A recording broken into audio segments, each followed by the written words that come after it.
Sweetest man God ever made. And Sam, I didn't know you were Back there. Who's she talking about? I didn't know Sam was in South Carolina at that time. I met Henry McCord, and we married in, 1946. And we have 3 daughters. I've already told you that. See, I told you I was senile, forgetful. And I'm going over again the second time. So I'm backed up and started over again, you know. So I don't know. I don't know of anything else that I've gotten into. Nothing's ever happened to you. Well, let's get over here. Introduce yourself, Pop. Introduce myself? Yeah. I don't think I need much introducing. But since I'm the Emory Gilbert Loggins Jr., and I was born in 1916, on May the 5th, 1916. And I had 2 older brothers, and the 3 of us brothers had 5 sisters each. That was too many. Really too many. Yeah, that was too many. So, and I don't remember lots of things that we used to play out in the field and had to work and chop cotton and stuff. And when I was about 8 years old, I guess it was, me and Owen was playing down in the barn, playing with some shears that the dad used to shear the mules' manes with and stuff. And we were scuffing with it, and I poked one of them in my eye. And since then, I've never seen out of that right eye at all. But that's never hindered me from lots of activities, but a lot of people seem to think that I was handicapped and I couldn't do what other people did. But I think I managed to get along pretty well and all that stuff. And finally, I left home and went to Atlanta in 1937. 37. I was 21 years old. And went out to live with my brother that already lived there, well, to say did. And I lived there for a while, and then from there I went to work in Atlanta, and I worked there for a year or so with them. And from there I went to Jacksonville, Florida, and went to the trade school down there for about a year. And they sent me to Edenton, Georgia, where I went and worked at an automobile dealership for, about a year, and I quit there and went to Chattanooga, Tennessee, and went to work in a drugstore up there. And this friend of mine, J. Gibson, was there, and we decided we'd leave Chattanooga and go look for richer fields, greener pastures someplace. And sure enough, we went back to Jacksonville. And from Jacksonville, we went down to Miami and worked, got a job in Miami and stayed there about 6 or 8 months. Came back to Jacksonville, and the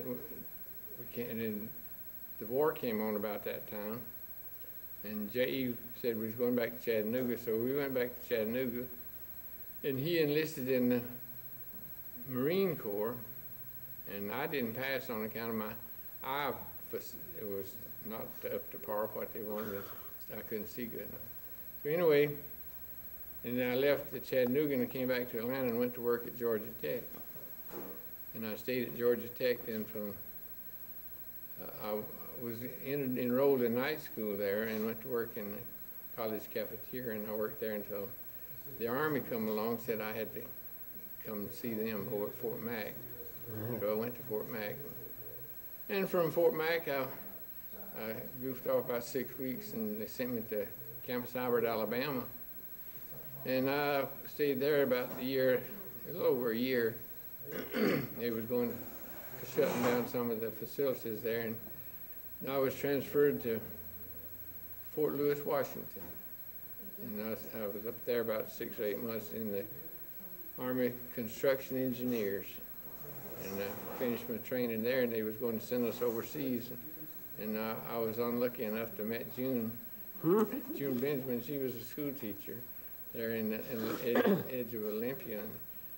And she twisted my arm, and I finally said, well, when I came back from overseas, we'd get married. So I went overseas. I left Fort Lewis in April of 1944. Yeah. Yeah, April 44 it was, and went from there to France, and landed in France in the fall after D-Day, and that all pretty well settled down. And we were there and settling the building some PW camps as engineers, and we stayed there about 6 months. And they shipped us out down through the Panama Canal, and we from Panama we went to the Philippines. How old were you then? Oh, how old was I then? It must have been, I was 27 years old, 28 years old, I guess it was, when I went in the service. And I went all the way around to Philippines. We goofed off there for a while and rebuilt some warehouses that the Army War had tore up, and watched things going on. And then from there we went to Japan and rebuilt a couple of airports. And after, well, we was my dad who was Emery Loggins, the senior. He got sick, and they wanted me to come home, so they tried to get me home through the regular channels, and they couldn't get it. So the pastor of their church in Winder called Dick Russell, who was the senator at that time, even in the Armed Forces, something, I don't know what it was, but he said, well, there's no need for him to stay over there because the war's over, so he can come home. So and the next day, they talked to Senator Russell. I had orders to come home. So I come back I flew from Japan to the various islands. I mean, I landed at Midway and Guam and the Philippines, and not the Philippines, but the Hawaii island. We stopped there. From there, I came to San Francisco and caught a troop train. It had taken a week to get to Atlanta. It had only taken 3 days to come from Tokyo to San Francisco, and it took me a week to get to Atlanta. Got home, Dad was better, so I settled down. And after 6 months or so, I went back to Washington State and got a job at Fort Lewis, and we got married 48 years ago last Friday. Congratulations. Yes. That's the end of my life. We hope not. Well, what do y'all remember of each other from your childhood? Them paper dolls. Yeah, they were always cutting out paper dolls and stuff, and I didn't have anything to do with it. Couldn't hardly wait for Cicero, but Kellogg to come with Get old with it. I was always Cut out our paper dolls. working in Dad's blacksmith shop when I was out there on the farm when I was growing up. So I learned to shoe horses, and He was a blacksmith? yeah, well, He he was a done all farmer, the and we had to farm. do all that. On the farm stuff. Most farmers, they have their own They had to do their own. blacksmith shop and stuff, carpenter, whatever needed all to be kinds done. of carpenter work. Mama saw that us girls didn't sit around and twiddle our thumbs or read. We had piece quilts. Mm-hmm.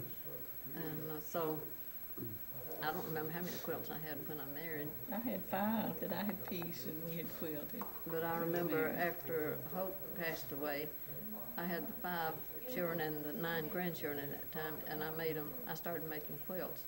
I made all 9 of the grandchildren a quilt every year for 3 years, so even John was just a year old. He got a quilt the same as Dwayne did, and he was 20. And I did that for 3 years. And then as they get married, I give them a quilt. So I have enough now for Sam's grandchildren a quilt piece.